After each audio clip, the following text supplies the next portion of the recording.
All right, we are live. How's it going, Jeb? Hey, what's up, buddy? Good deal. I appreciate you joining me tonight. I just wanted to get a knowledgeable real estate agent like yourself on the horn, talking real estate, talking a little bit behind the curtain, because I think me and you align with educating the consumer as much as possible in a time like we have right now in 2021, where the real estate market is absolutely bonkers. Putting out good educational content to let folks know kind of the state of the market, what to expect. Is valuable. So I appreciate you coming on for it. Those who don't know you, maybe just a 1-minute intro of who you are, what you do, and we'll go from there. Yeah, man, I won't even take a minute to tell you, but I appreciate you giving me an opportunity to talk and chat with you. Definitely a knowledgeable dude, and I, like you, just want to educate the consumer, the buyer, the seller out there, and just provide information that people can use, help guide them through the real estate process. I mean, that's always been the goal. I'm real estate broker here in Southern California, Orange County. Been doing it for nearly 18 years, boots on the ground. So I'm not just, somebody behind a camera talking about real estate. I'm actually out there buying and selling real estate myself with clients. I'm having to deal with the problems that everybody's going through at the moment. And, one, to provide education. I'm also like a lifelong learner. I enjoy learning about the process. So I follow a lot of real estate. I read a lot about real estate, which helps in me making my opinions about real estate, right? It's not just me, hearing somebody say something and then I'm just passing it along. I'm actually out there doing this on a daily basis, reading and doing education myself, trying to become a better agent so that I can be a better agent for my clients.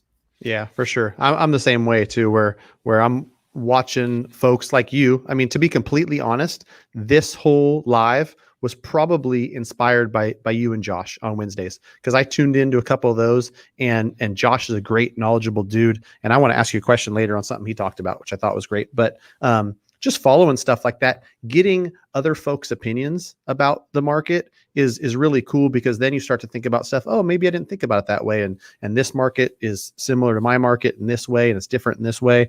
And it's really valuable, so that I can take all this knowledge I soak up from different areas of the country and from different folks and their opinions, and pass it on to my clients to be able to advise the best I can. Because in general, we probably align in this. When I'm giving folks advice, I'm just trying to tell them, this is what I would do in your scenario, whether it comes to real estate or mortgage and all that. I'm just trying to say, if I was in your shoes, knowing what I know, because I'm in the trenches like you are every single day, this is the advice I'd give. So I think a good place to start is just me having a conversation with you, just like the one I had this afternoon. I had a real estate agent here in Sacramento in my office, and we were just chatting about, man, this market's crazy, right? I'm curious to hear. I think I know, but I'm always surprised whenever I have somebody on who's from somewhere else in the country. In your market, what are you seeing? And everybody, I think, understands it's a seller's market, and so people are bidding above ask. But even week to week, I'm seeing stuff this week and last week that I didn't see the week before. What's the latest from your boots on the ground perspective? I want to start by saying one thing too, because you brought up something that was on a conversation that I had earlier today with my real estate coach. And he said one thing that, like, us as agents need to start not overcoming, but kind of taking a different perspective on is we're all saying it's a crazy real estate market, right? That's the portrayal and that's what we're telling everyone. And he said, you got to stop coming in with that mindset, and just come in with the mindset that this is the new normal. This is the market that you're in. It's likely not going to change for a couple of years. So just get adjusted to it. Stop calling it crazy.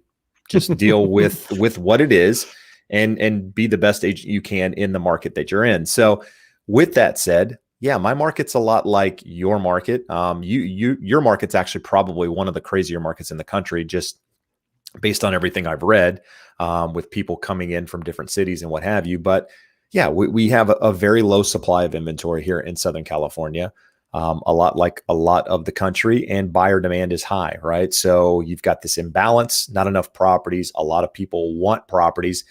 And when I say that, I'm not just talking about entry-level buyers, first-time home buyers in the, under $500,000 price point. And for some of those watching, that might seem crazy. This is all price points. I mean, we're having issues at 1,200,000, at 1,500,000, at 2,000,000 in some cases, where there's just not a lot of property that meets what buyers are looking for. Yeah, there might be one or two, but if you're specific, and obviously, the higher your budget, typically speaking, the more specific you can be in what you want, because generally there's more opportunity the more money you're willing to spend. And normally that would be the case, and it is to some extent, but it's not what you would think. It's not like you can just go out and buy any property because you have X budget. Chances are there's somebody else looking for something similar, and it's creating this frenzy, if you will, this craziness that we just talked about. And I think that I don't know if we were talking about expectations going forward, but I don't know that anything is going to change that, right? I mean, either one of two things has to happen in order to change the market that we're in. And that is supply has to go up or interest rates have to go up. And if neither of those happen, and when I say interest rates going up, I'm not talking 0.25%. I'm not talking 0.375%. I'm talking substantially go up 1%, maybe more. And at what point do buyers stop wanting to buy? Like that's the question that I'm asking now is, okay, if rates do go up, at what point do they have to go where that actually, buyer demand slows down to a point where it actually starts to turn the market? I don't know. Yeah, I mean, that's a good point too. And earlier when I mentioned Josh, the point that he was making that made a lot of sense to me was there's able to buyers. And I could take me and my family, for instance. I'm able to buy. Whether I want to buy or I'm going to move is another question. But there's still way more able to buys than there is inventory on the market. And so until rates go up or prices go up to a point where the able to buys starts getting diminished and there's not as many able tos, we probably are in some form of this current market for the foreseeable future. I think that's what you're saying, what your real estate coach kind of talked to you about absolutely. today. And he has the luxury, as do I, but he has the luxury of talking to real estate agents all across the country, as well as markets like Canada, Toronto. And, for anybody here in Southern California that thinks that our market has to pull back because prices continue to go up, and they've been going up for the last 7-8 years or whatever, since 2012, I asked those people to look at the Toronto market, Canada. That market is, making our market look silly in appreciation. I mean, their inventory is basically non-existent. Homes sell in hours, not days, and they go like hundreds of thousands of dollars above the asking price. And this has been going on for years. I mean, this isn't something that just came about, when our market went crazy in the last couple of years. This has been going on for some time. And so we could follow a trend similar to them, and this could continue for the next 4 or 5 years. I mean, clearly we've got some issues going on with forbearance and evictions and some of these things that are out there that that could affect the housing market. But to what extent? Do these things just add inventory to a anemically low supply of homes and give buyers more opportunity to buy homes? Because I don't think that there's enough out there to actually change the housing market. And I won't get into that here. I mean, I've talked a lot about it on other videos and what have you, and my thoughts on it. But regardless, that's not something that's going to happen this year in 2021. I mean, these moratoriums, these extensions are going to get kicked further down the road, in my opinion.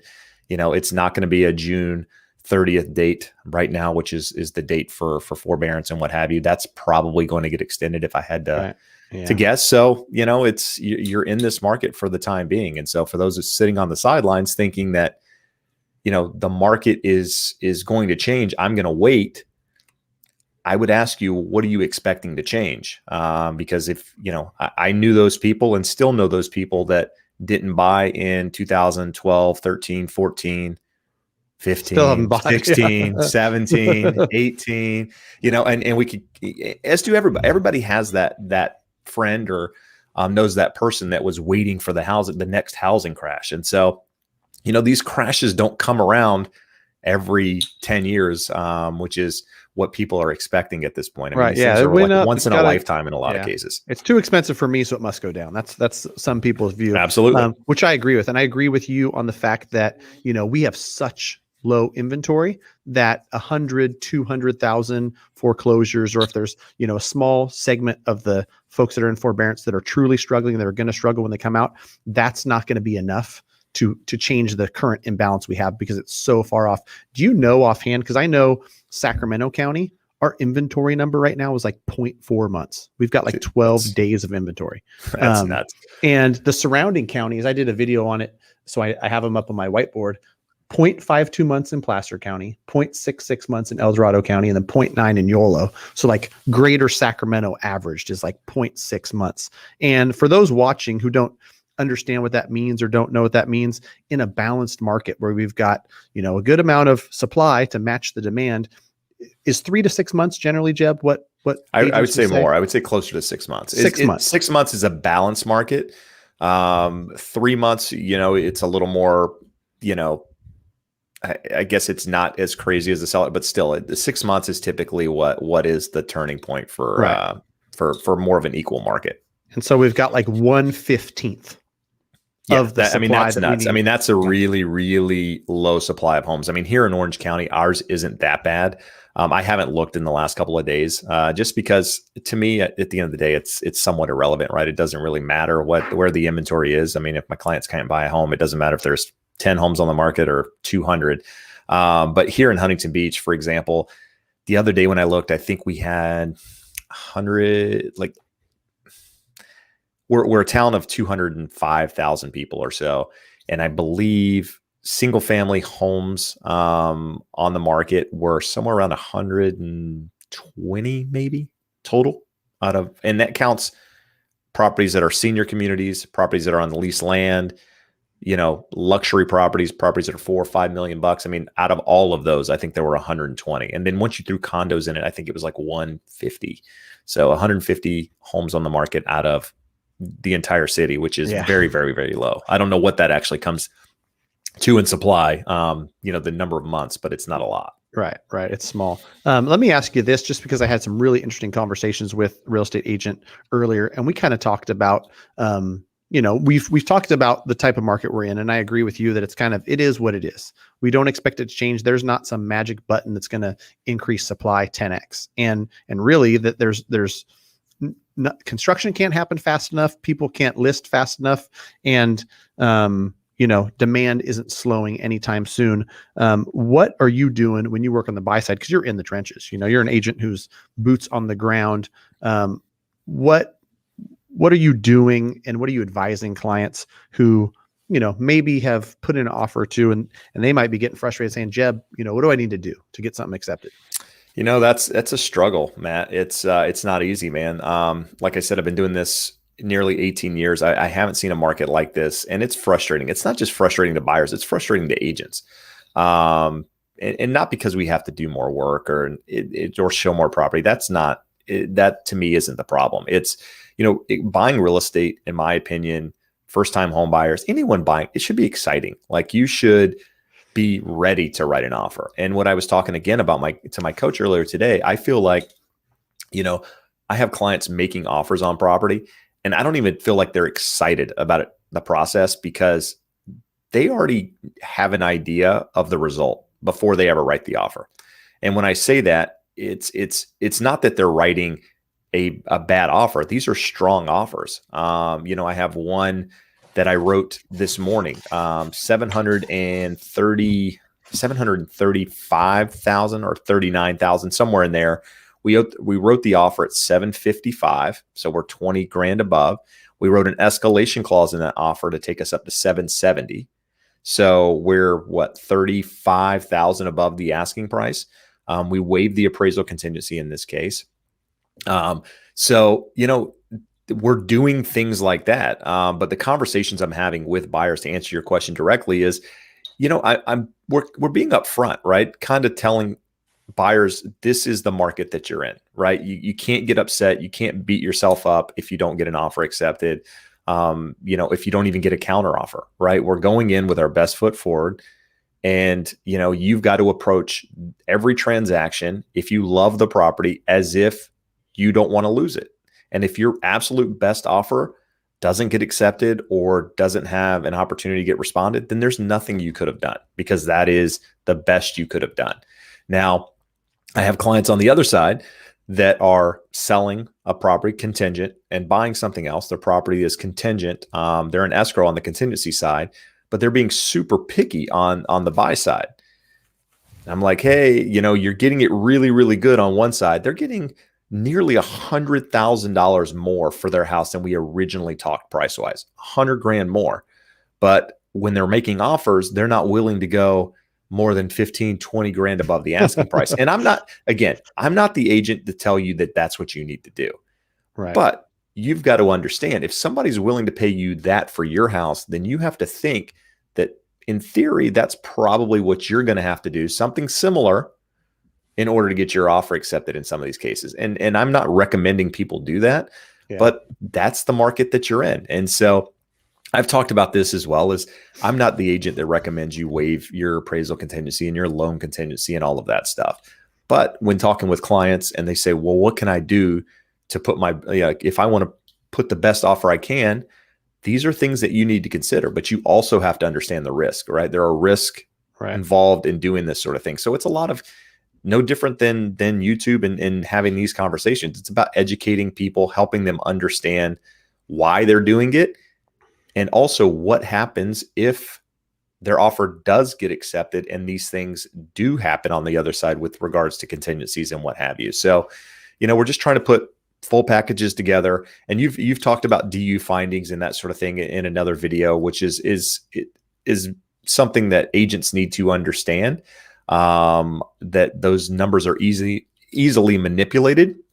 But part of me writing an offer for a client is presenting all of that stuff, right? Having my lender call their agent, having that conversation, letting them know my client is well qualified, and just trying to do everything we can. We're checking all of these boxes. And at which point our offer doesn't get accepted or doesn't get considered or what have you, you know what? Unfortunately, it is what it is, right? I mean, put your best foot forward.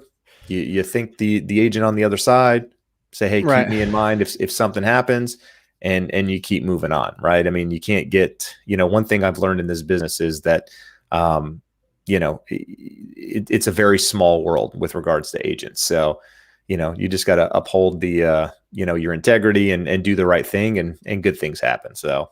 Right. Yeah. One thing I wanted to highlight there, you said, which was good, is you're not only, trying to put together the best offer, but you're discussing with the client, hey, listen, we're going to pay up to $20,000 above the appraised value, or we're going to waive the appraisal contingency. Those things, when the buyer truly understands what it is. The last offer we got accepted, I was talking to the agent that, we work as a team, we do a lot of business together. That was something I expressed to the list side. When I called them and I said, hey, I just wanted to let you know we got a full package. We can close quick, great buyers. And on top of that, me and Sarah work really well together. And we've discussed at length on 2 separate conference calls with the buyers. They know exactly what is going to happen if the appraisal comes in. Like, just to give the list side the assurance that no matter what happens, this deal is going to stay together, because the buyer's been educated. The buyer's not going to be surprised when it appraises at 540 and we're in contract at 570. They already know. We already had that discussion. And I truly believe that was something that helped get the offer accepted, letting the list side know, hey, we've come together collectively, lender, real estate agent, buyer, and talked through all these scenarios. So I've got John Smith, who asked a question, and he's actually buying this year in Seal Beach and selling in Huntington Beach. I'll put the question up here. There you go.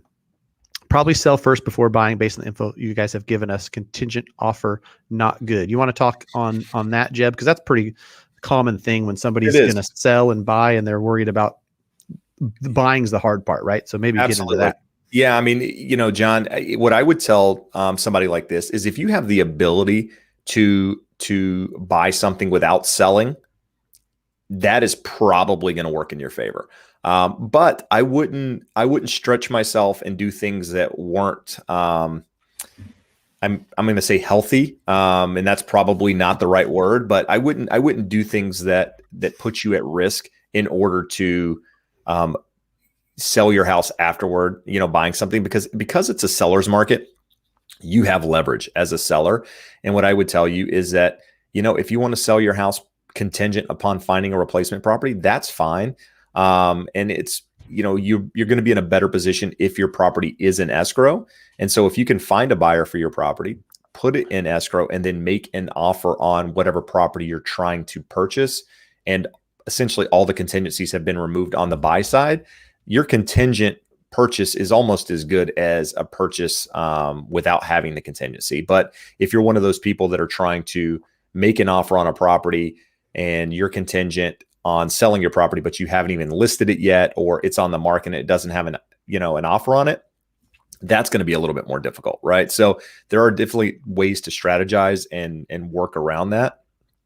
Excuse me. And, I don't know if you have an agent, but if you don't, let's chat. I mean, it's something that we can definitely talk about and help guide you through that process, because, I've worked it both ways. I've had clients that are had the ability to buy without selling in those situations. In fact, I just closed one and that worked out really well because they made a non-contingent offer. And on the other side, I've got, one that is working the other direction, and that can work fine if you're realistic as a buyer and understand what you have to, to do in order to get your offer accepted. So yeah, I think this is a good question because it's so common. And, on the mortgage side, I see it quite a bit. And I think to Jeb's point, having a conversation about the game plan is great, because then you talk to the mortgage professional. Yeah, you'd be able to qualify to buy this house, and you can do that non-contingent. And from the mortgage side, we've got a few different strategies. And Josh, as a broker who works with you, Jeb, I know can do this too, where, say John's only got 5% down, but he wanted to put a big chunk of what he was going to net from the sale down on the house. Buy with 5% down, then sell your house afterwards, take that and throw it on the mortgage and do a recast. Yeah. That's something that I've seen happen because, multiple different ways to skin a cat. I think the overarching advice is just talk to some professionals. Sometimes too, buyers kind of formulate the game plan through a conversation. So have interest rates gone up recently? This is one that I'll tackle. And if I've got it up on my screen, and I realized how unhealthy it was to watch mortgage-backed securities and just all the red lines that have happened over the last 10 days. An article just came out today that said we've got 4 days left in February, and already where we're at, it's going to be the worst month since the presidential election of 2016 as far as mortgage rates go. With that being said, mortgage rates are still at historic lows. And if you told me 5 years ago, hey, Matt, in 5 years, you're going to be able to get a 30-year fixed at 3% with 0 points, or 2.875 with 0 points, I would be ecstatic. Just because we hit a bottom at 2.6 and now we're 2.875 doesn't mean the rates are bad. So the answer is yes, they've gone up. But I think glasses half full says still hovering around 3% on a 30-year fixed is a great rate. And you'll still see commercials from Lending Tree and from these other folks that say 2.25 on a 30-year. I got a text today, or an email, and this stuff, I make plenty of videos on this because it just cracks me up.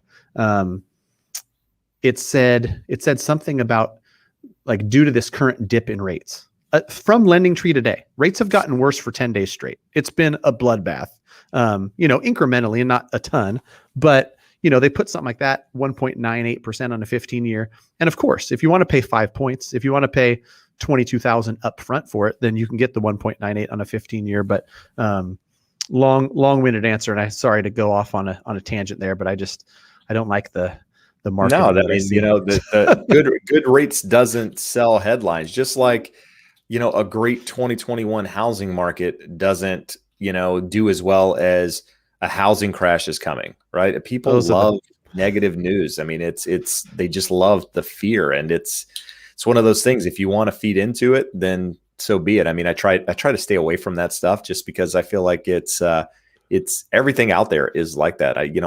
Right. Again, whatever gets clicks, whatever people are going to watch. And it would be a fun project. Somebody on YouTube needs to do this. They need to make a big mix of market crash videos and start in like 2012 and have 5 people talking about it crashing in 12, 5 people talking about it crashing in 13, 14, 15, 16. And, for 9 years they've been saying it, and we're still waiting.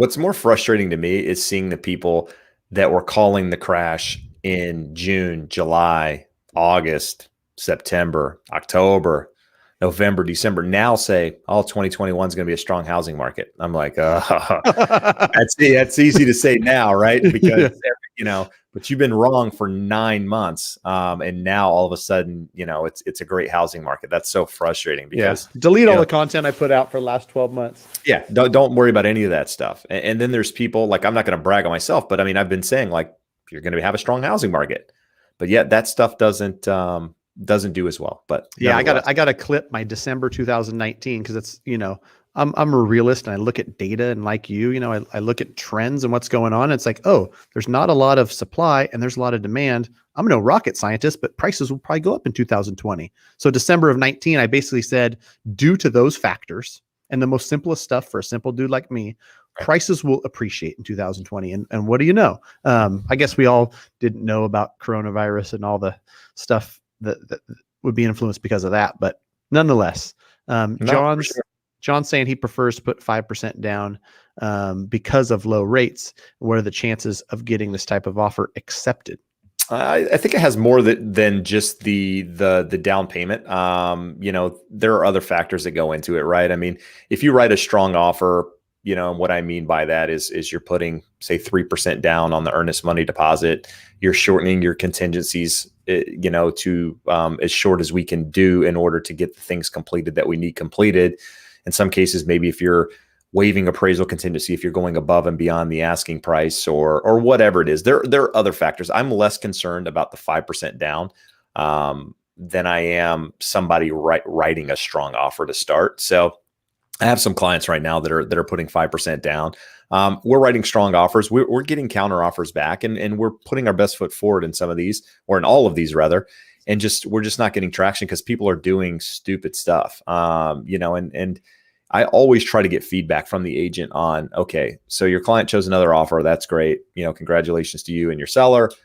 What was the price? Why did they choose that offer? And some of these things are like 50, 60, 70 grand above where we were. And, I use that not as a, hey, I told you so type thing. It's more of like educating your client and saying, look, you could have written the best offer that you could possibly have written, and we still wouldn't have been considered. So don't beat yourself up. Just let's get back to the drawing board, keep looking at property, and things will change, right? I mean, as more inventory comes to the market, which it will, I think buyer demand is going to stay where it is. So it's not necessarily going to be any easier per se, but I think you're going to have more options to write property on, right? It's not just going to be the one that you see this past weekend that you write an offer on. There might be 3 or 4 that you see that you can write offers on. So you're going to have an opportunity to maybe write a couple of more offers than you're writing now, which is going to increase the likelihood that you're going to have something accepted. So I would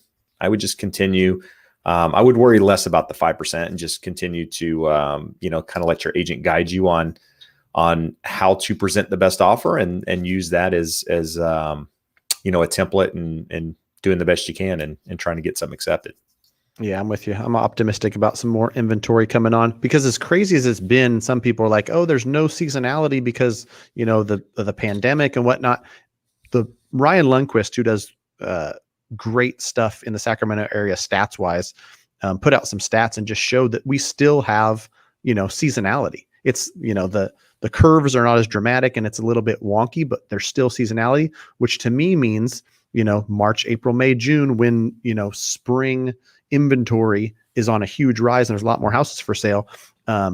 We hope to see that. And I think that that's going to help out some of these buyers who are just, there's such little inventory. I mean, for me in SAC, 0.4 months, 12 days of inventory, it's ludicrous. And so even if there was a month of inventory, like you said, it's going to be a few houses to write offers on. And maybe you don't have to go 40K above ask. You get something in contract for 20K above ask. John's got some more questions. I like this stuff where we're talking real world scenarios, John. Not committed to any agent. I know friends who like but not love their last agent. We'll chat with you, Jeb, in the next month or two. Cool. You too, Matt. As a listing agent, how do you qualify a lender from a buyer's offer? This is a good question.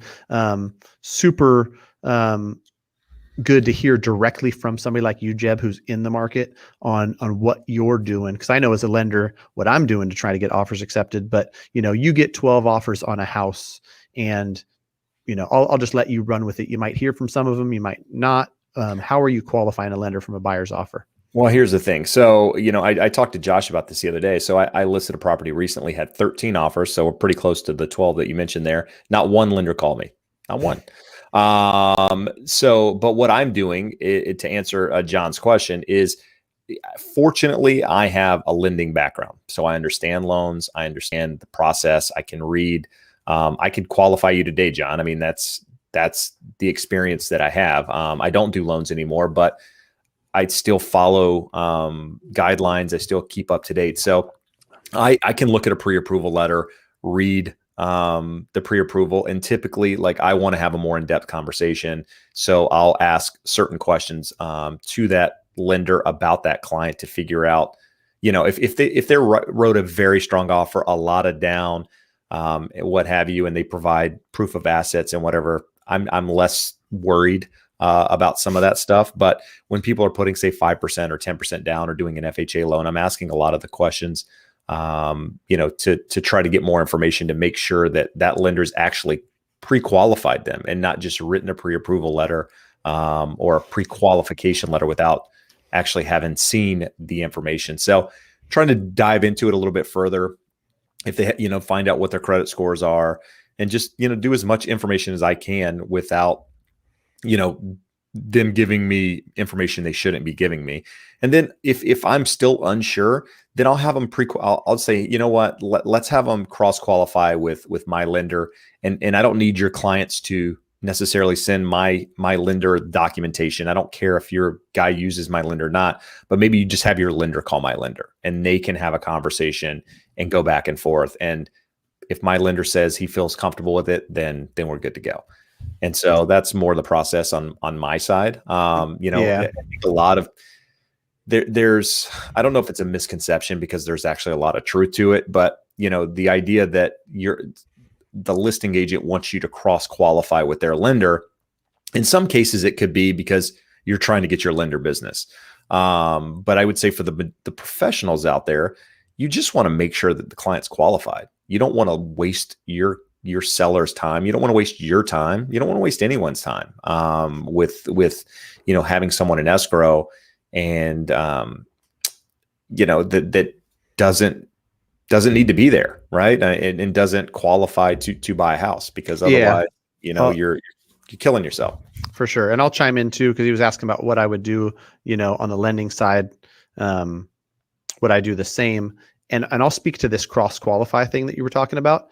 In 2016, 2017, I had an agent who did a lot of business on the sell side. He worked with investors, and he had investors that were flipping. So he had tons of listings every single month. We did a lot of business together. And as a favor to him, I cross qualified his buyers.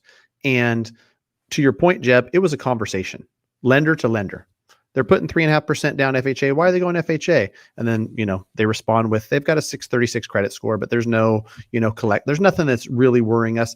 Just the way the lender talks to me, I know whether or not they're going to get the job done to a certain degree. And the way they talk about it, there was plenty of times where I would ask questions about a down payment assistance program they were using or how they were structuring the loan, and they could not answer.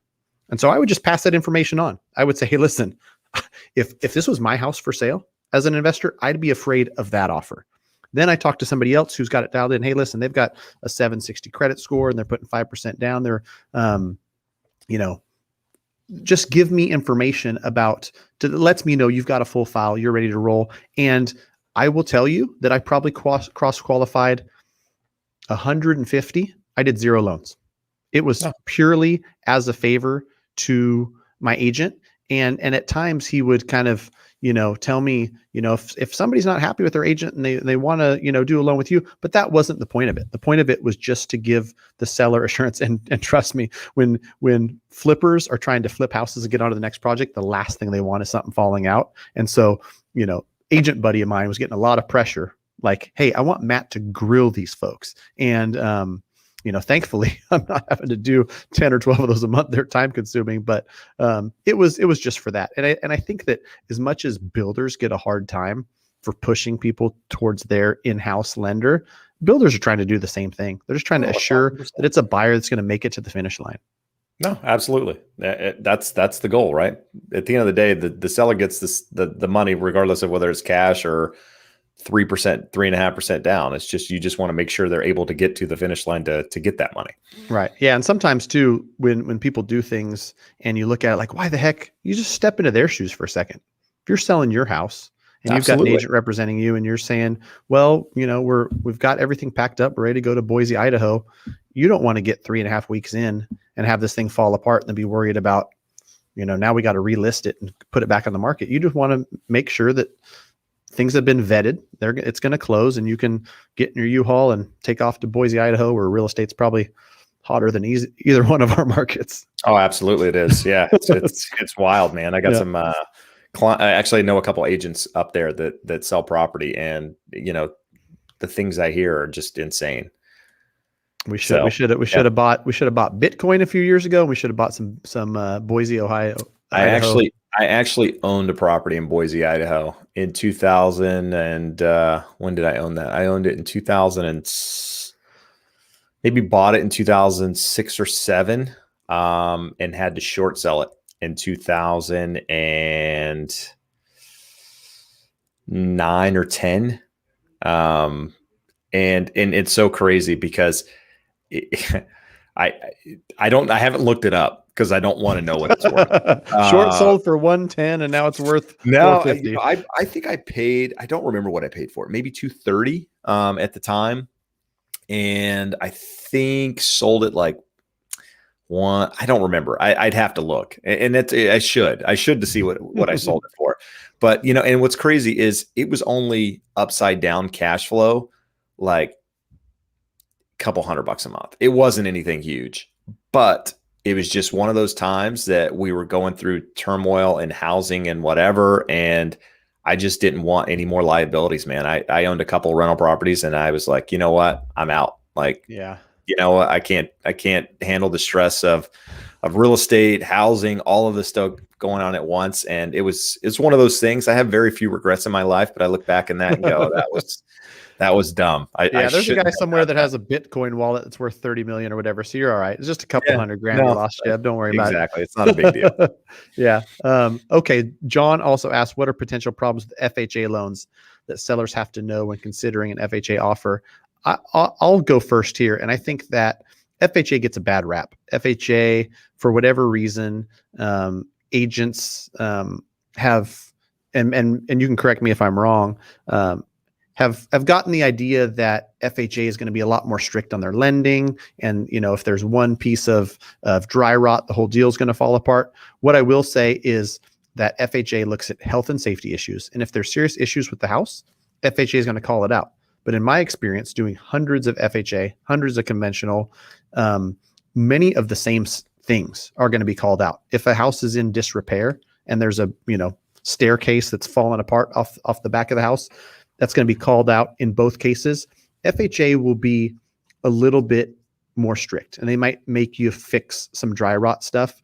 But besides that, I wouldn't worry too much about one being drastically different than the next. I think another concern that sellers might have is that FHA, if they're knowledgeable about the product and the agent tells them, generally buyers are going to have a lower credit score and the underwriting guidelines aren't as strict. And so they might, be stretching their budget a little bit more with an FHA loan. But what do you advise your sellers? I guess, Jeb, be good to get some info from you when you've got competing offers. One's 5% down conventional, one's 3.5% down FHA. Maybe the FHA is a few thousand higher.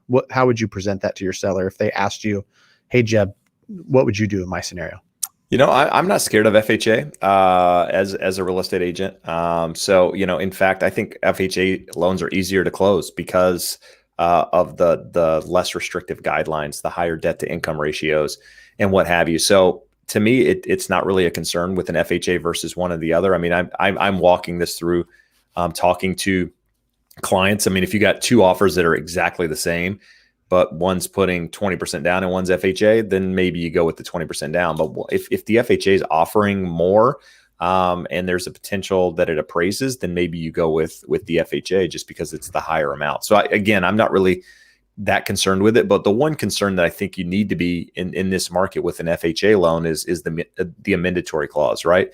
And so when you buy with FHA and or VA, there's something that you sign as part of the residential purchase agreement called an amendatory clause. And what that amendatory clause does is it protects you if the property doesn't appraise. It basically says that you as a buyer do not have to move forward with that transaction. Now, as a buyer, you can still waive the appraisal contingency up front, but that amendatory clause is still in effect. So I know as a listing agent, if you have an FHA loan and you've gone 50 grand above the asking price, hypothetically speaking, and you've waived your appraisal contingency, I know as a real estate agent that amendatory clause is still going to protect you as a buyer, and you could still use that to back out. So for me, doing my duty as a real estate agent for my client and doing, my job, it's to advise my client like, hey, look, even if that appraisal comes in less, they can still back out, even though they've said it here in the counteroffer or the contract or what have you, because they have this amendatory clause that gives them an opportunity to back out. So to me, that's the biggest concern. And I think that is one of the problems in this market at the moment with VA and FHA loans. And the biggest, outside of that, the biggest problem is that agents don't understand VA and or FHA. They just don't. And it's a lack of education. With real estate agents, it's a lack of mortgage professionals making those phone calls and telling the agent on the other side or writing them an email or whatever it is, just advising them on a VA or an FHA offer, because there's, again, the idea that people are putting zero money down or 3.5% down are less qualified because they're doing these types of loans. When in fact, we talked about this the other night in one of these videos, is that, that person putting 3.5% down or zero down could actually have a lower debt to income ratio than the person putting 20% down. And then on top of that, the lending guidelines on that program are less strict. Exactly. And allow less, lower credit score. So they're a lot more lenient. But there's just this idea that, hey, because you're putting this down, you don't qualify to buy a home. That's garbage. And that's one of the things that I don't like, is that there's, again, it's the uneducated agent out there that's calling those out in most cases. Clearly there are cases when they're not the best loan, but that's not always the case. That's not the rule. Right. Yeah. It makes me think of a VA deal I have right now where he sold his house and he's got 200 grand parked on the sidelines. He's going to go 100% financing because he's earned it.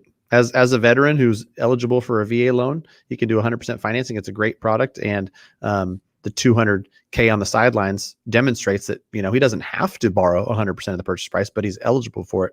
So he will. So when those offers go in, I got to call the listing agent and tell him, not be afraid of VA and not be afraid of, a borrower financing 100%, because it's not out of necessity. It's just a choice. Pros and cons to mortgage brokers. That one stuck out for me, John. You had a couple of questions in the chat. I always tune into yours and Josh's, and I think that he probably has the same opinion that I do, where there's benefits to all channels, and there's great direct lenders, there's great folks that work at banks, and there's also great mortgage brokers. I personally choose to be a mortgage broker because I think I can serve all clients at a high level. And as a mortgage broker, the main difference for anybody out there who doesn't really understand it is that I'm not working at Wells Fargo, sending all my loans to Wells Fargo, or I'm not working at Fairway Mortgage, sending all my loans to Fairway Mortgage. I'm sitting back as a broker and saying, hey, Jeb, with his credit score and his down payment, is best served at UWM. Somebody else who comes along with a different credit score and a different down payment and a different structure for their loan, they're best served at Home Point. And I get to look at someone's scenario and advise them where they can get the best loan product for their specific scenario. And that's why, 2 years ago, I came from direct lending to become a broker, because I felt like this is where I'm going to be able to best serve clients. And it's funny because some of the shade that gets thrown at mortgage brokers is 15-year-old shade from, the the shenanigans that went on during the housing crisis. And in all honesty, there was a ton of crazy stuff going on with appraisals, with mortgages, with real estate, with all of it. And, mortgage brokers were thrown under the bus, and it was all these bad loan programs. And this is what caused the last housing crash. The mortgage broker of 2021 versus the mortgage broker of 2006, night and day. The loan products, night and day. Underwriting guidelines, night and day. And so that's a little bit on that. I'd get into more, but I don't want to be too much on the soapbox. What do you guys think of a loan from a bank like Chase? If you have $1 million in your Chase account and they're going to write you a jumbo loan, they're probably going to give you a great deal. They want you to keep that $1 million, and they've got other products that they're going to make money on. They'll break even on the mortgage. But for conventional conforming loans, for VA loans, for all the other stuff besides jumbo, you're definitely gonna be better served with a broker. And I mean, I'm just speaking truth, and I'm not trying to put Chase down. I bank with them and I like them for banking. They're not going to be able to be as efficient, as fast. And really in today's market, like, you don't have a choice. You submit an offer with a pre-approval letter and says you're going to close in 60 days. That's called a practice offer. It's a practice swing. Yeah, no, absolutely. I mean, yeah, the bigger banks in this market don't have the timeliness to get things done. I mean, as a listing agent, if you submit an offer with a big bank, I'm trying to convince your agent on the other side in a lot of cases to, unless I know that person on the other side and know what they can do, I'm trying to tell that agent to talk to somebody else just to verify everything and see if they can get it done quicker. Because, my experience as an agent, the bigger banks typically take longer to get things done. And like you said, not nearly as efficient. And a lot of times, I mean, these guys, they have a box, and if it fits inside the box of what they're really good at, it's a great loan. But if it doesn't fit inside that box, there's a lot of other people that do it way better. And in mortgage brokers, in a lot of cases, are those people that can do it better, and they have more boxes that they can put your loan in and be more competitive with that loan. So this is the follow-up to that. Jeb, how do you as a listing agent think of online lenders like Rocket, Quicken, and others? I mean, my opinion, my face value, I don't care for them because I know what the agent, I know the loan officer on the other side isn't experienced. And I'm dealing with, somebody a call center, if you will. So in that, but what I will say is that I've had good experiences in some cases with those on the other side. The problem with them is that it gets handed down a chain. You're never dealing with one person. You're dealing with, somebody for this process, then it moves to somebody for this process, and so on and so forth. So things get lost in translation with the point of contact and what have you. And I don't care for that as much. But overall, I would rather have somebody on the other side that I can pick up the phone and call and have that conversation anytime, or email or what have you. But if somebody is determined to use that as a lender, I'm still making that phone call to that person to have a conversation and find out what I can get from that, and make sure they qualify. But yeah, I mean, it could go either way, but I would tell you that you're better served with a broker, somebody with experience. I agree. I want to kind of sidestep for a minute and just pick your brain, Jeb, because I realized how much I enjoyed the conversation I had this afternoon with a real estate agent. Just, we were talking about, things that we're seeing, and, there's in the market that we're in, there's certain things that are like a symptom of the market. And I'm seeing new stuff every week. When I talk to you, who's in a different market than I am, and you talk about escalation clauses, haven't seen that yet. But what I saw these last couple of weeks was non-refundable EMDs. And I hadn't seen it before. And I thought to myself, well, this is something new. What, if anything, have you seen in this market that surprised you, either on the list side, or, you were putting in offers for a buyer and the listing agent told you, this person went all cash 150 over or something? Yeah. I mean, it's more of that than anything else. I mean, I've been doing this a long time, right? So, I mean, I would say that I'm not surprised very often, but I've actually been surprised. I would say every single transaction these days that gets accepted, whether you're the listing agent and or on the buyer side, I'm surprised. I mean, it's crazy. Just people are doing weird stuff. I haven't seen the non-refundable EMD. But like escalation clauses, I've been using escalation clauses for years prior to this market. And so I'm very familiar with them, but I'm surprised at how people are using them these days. They're not going 1,000 above the highest offer. Some are doing $5,000, $10,000 above the highest offer. And so stuff like that surprises me. And then when you kind of know where a property is priced or what it should be worth, and you have people paying, crazy amounts above and beyond the asking price, that to me is also, it's just, I don't know. I guess I shouldn't be surprised at this point, but I still am, just because of where prices have gone and what people are willing to do to buy some of these properties. It's insane. And unfortunately, I don't see it changing. So Yeah. we'll see where it goes. Let me ask you this, because this is something that came up, and I had an agent post something on it, and I like when agents interact, because as a community, like you talked about, it's a small circle, and if you're working in Huntington Beach, most of the agents know each other, the ones that do a good amount of business. And an agent was upset that another agent had priced something lower than they thought it should be priced, and it was low enough to where there was 80 some odd showings and 55 or 60 offers. Mm-hmm. And the problem with that is, there's a bunch of people with their hopes up, a bunch of people spending time and energy writing offers where maybe a price that was probably a little bit more in line with at least a starting point. We all know that no matter where you price it in a market like this, you might still get 10 or 12 offers. But what do you think about that? And what's the cure for that? If agents are, and this was the agent who posted this's kind of argument was, they're doing it so they could brag about it. I got 65 offers. I got my seller 20,000 more than, list price. And maybe, who knows the intention of the agent. Maybe they were trying to use that to get listings in the future. Look at me, I get this much above, when in actuality, it was like, hey, if you priced it correct, you might have only got 6% above. Yeah. I mean, I've talked about this. In fact, I talked about it last week on a video in pricing your house. My opinion's always been to go to fair market value. You price it under fair market value with the idea that you're going to get multiple offers.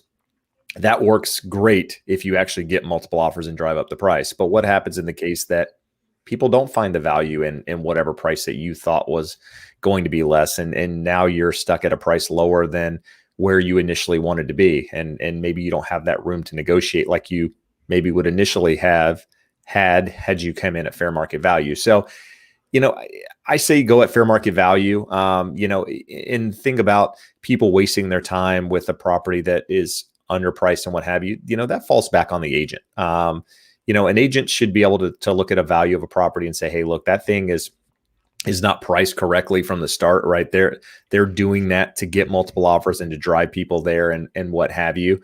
And because I see it, I mean, I've seen it for years, not just in this market. People have been doing that forever. And it starts with the agent knowing, hey, that property isn't priced right. It's going to, they're doing that to get this sort of reaction to it. So, I don't have feelings about it one way or the other. I don't care how people price property, quite frankly. Because as an agent, you're just going to do your homework and try to figure out what you think it's worth and advise your client that way. Yeah. From me on the lending side, does that just create more work for you and more confusion for your seller when you got to sift through 60 offers? Absolutely. Yeah. You don't want to be the agent there was one in Austin, Texas that had 90 offers that I don't know the agent per se, but I know an agent in that market that told me the story, and 90 offers, 90, and no agent wants to go through that. And if you do want to go through that, you've lost your mind. I mean, that takes so much time and just trying to convey to your seller which is the best and what have you. That's a struggle, man. 13 offers is a lot to go through and helping a client understand. So you can imagine double, triple, 5, 6, 7 times that. No, not fun. Yeah. Another thing that got brought up in my conversation this afternoon, which I thought was cool. Whenever people ask me, like, how do you get offers accepted? And we talk about some of the stuff we talked about, have your lender call, talk about, how strong the buyer is, talk to the agent beforehand. So, you know, what's important. Do they want to close quick? Do they need rent back? All these things. And I love getting feedback. And I just asked, if you were to guess, Jeb, and I want your answer to this too, when you have a house for sale, and you get 15 offers. How many of those agents, before they submitted the offer, are reaching out to you to really drill down on how they can write an offer that's going to be attractive to your sellers?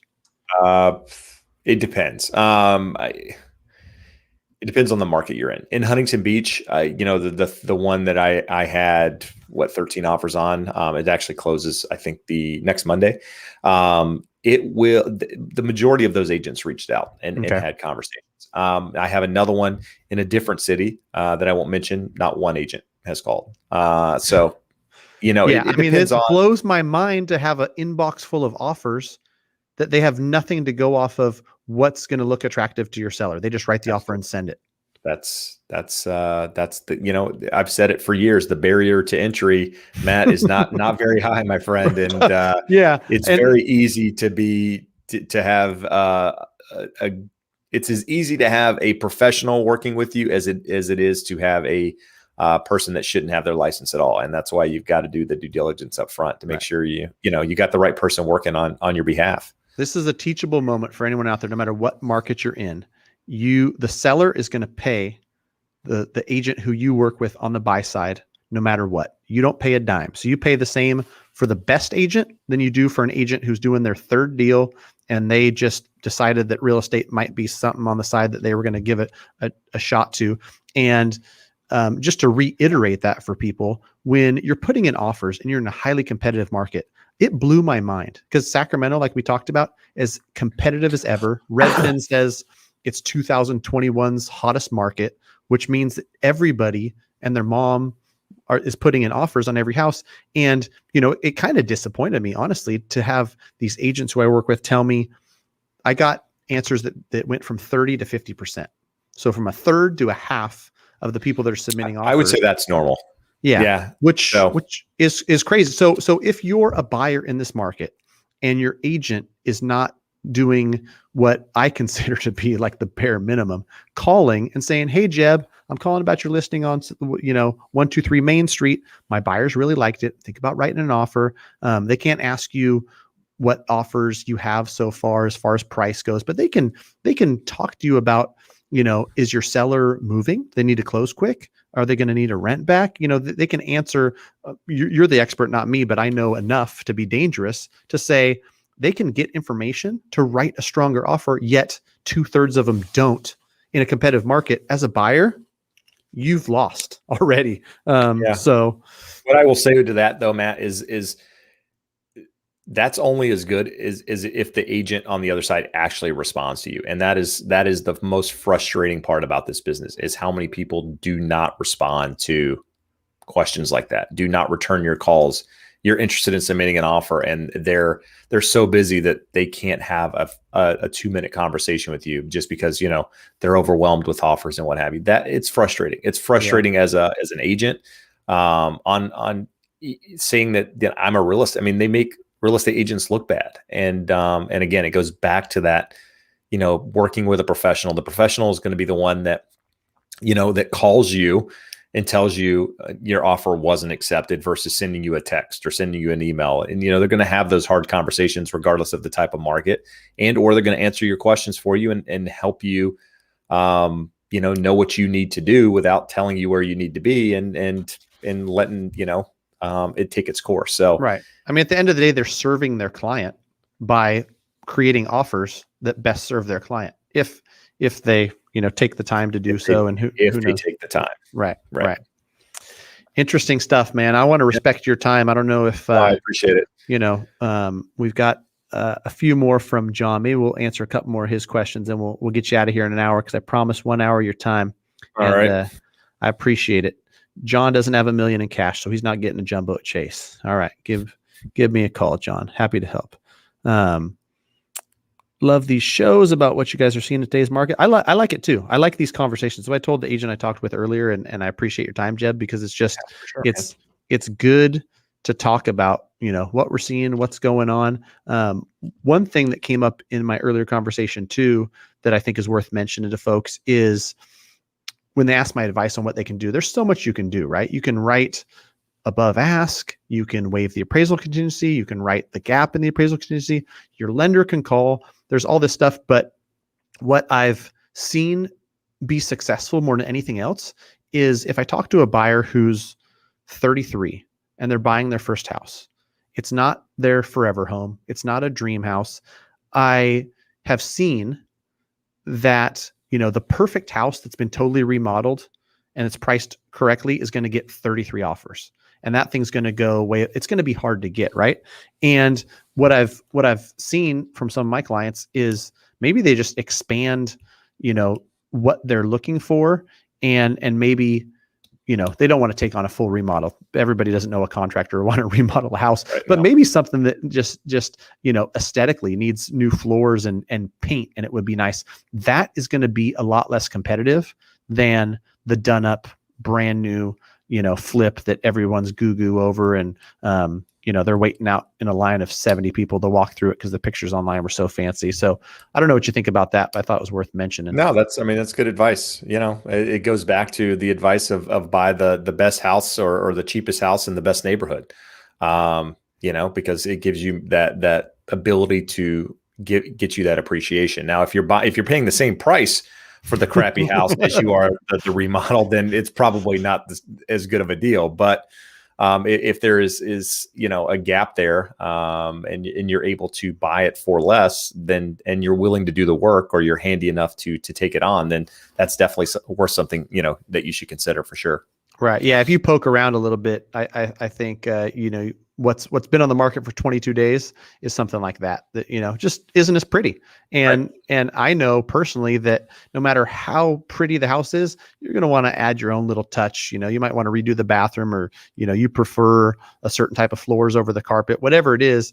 If you're going to do that stuff anyway, maybe, as an entry-level buyer, you just decide, you know what, I'm going to look at that one that I might have to, over the next 5 years, put a little bit of work into. So I'm going to cut it off here. I appreciate you immensely, dude. Thanks for jumping on. Anybody who's not subscribed to Jeb Smith, check out Jeb Smith on YouTube. He's got all kinds of great content. I follow him. It's where I learn everything I know.